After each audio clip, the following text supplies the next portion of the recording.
Bonjour et bienvenue dans la forêt des lectures. Aujourd'hui, je vais vous parler de l'auberge des saisons perdues par Ozumi. Ozumi, c'est pas la première fois qu'on la voit en France. Elle a été publiée il y a quelques années aux éditions Glénat avec les deux Van Gogh, que je n'ai pas encore lu. Et j'étais assez curieux du coup de la découvrir avec l'auberge des saisons perdues. Surtout que j'aime assez. Alors, j'aime pas forcément le design de ces personnages qui fait un peu trop typé manga à mon goût dans certains traits. Elle a un dessin et un style que je trouve quand même assez intéressant et beau. Il y a quand même des pages qui sont vraiment très belles. J'ai trouvé ce manga assez intéressant, qui développait des thématiques sur le deuil, la perte, le regret, qui font un petit peu aussi le parallèle avec les fleurs du passé. C'était intéressant de les publier en parallèle, les fleurs du passé. Un manga aussi qui parle du deuil. Et l'auberge des saisons perdues, en fait, on est dans une auberge tenue par cette jeune femme. Une auberge qui est dans un monde un petit peu particulier entre du coup le monde des vivants et le monde des morts.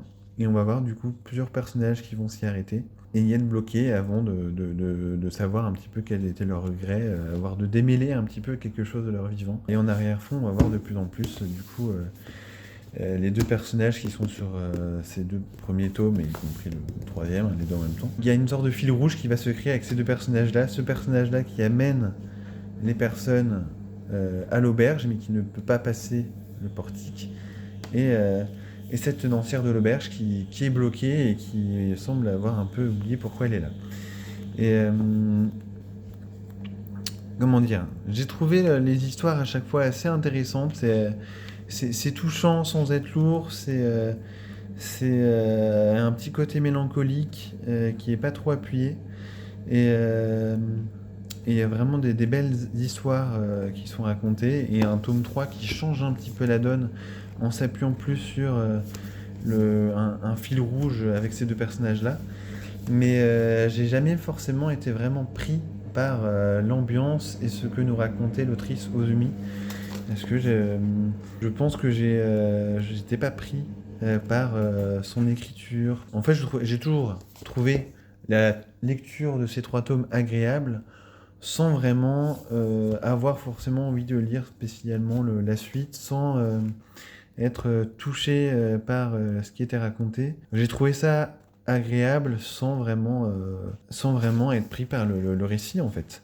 Avec de temps en temps un petit détail, une scène qui me marquait un peu plus, certains plans, certaines planches que je trouvais assez belles. Mais au-delà de ça, j'ai trouvé ça bien écrit, bien raconté, mais ça m'a un petit peu coulé dessus. Alors je dis bien écrit, bien raconté, mais ça m'a pas forcément plu dans son écriture et dans la manière dont c'était raconté. Je trouvais des fois le trait un peu trop forci, un peu trop appuyé, et ce qui fait que ça me sortait un petit peu de l'histoire.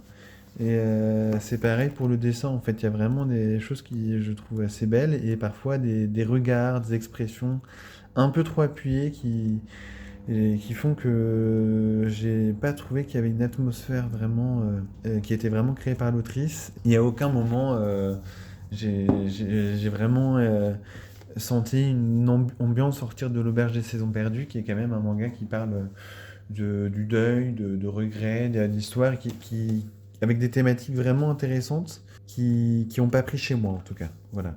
J'ai pas envie de le descendre en le détricotant, parce que je pense qu'il pourrait plaire à pas mal de monde, qui n'a pas spécialement fonctionné. Alors j'espère que les deux Van Gogh de l'autrice me plaira plus, mais voilà, bon, des fois ça marche, des fois ça ne marche pas.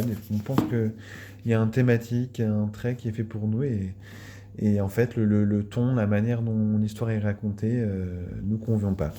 Donc voilà. J'espère que ça vous aura plu. N'hésitez pas à me dire si vous avez aimé et pourquoi. Au contraire, si vous avez d'autres des récits du même genre, mais pensez qu'ils pourraient plus me plaire, à me recommander. Je vous remercie, au revoir et à bientôt.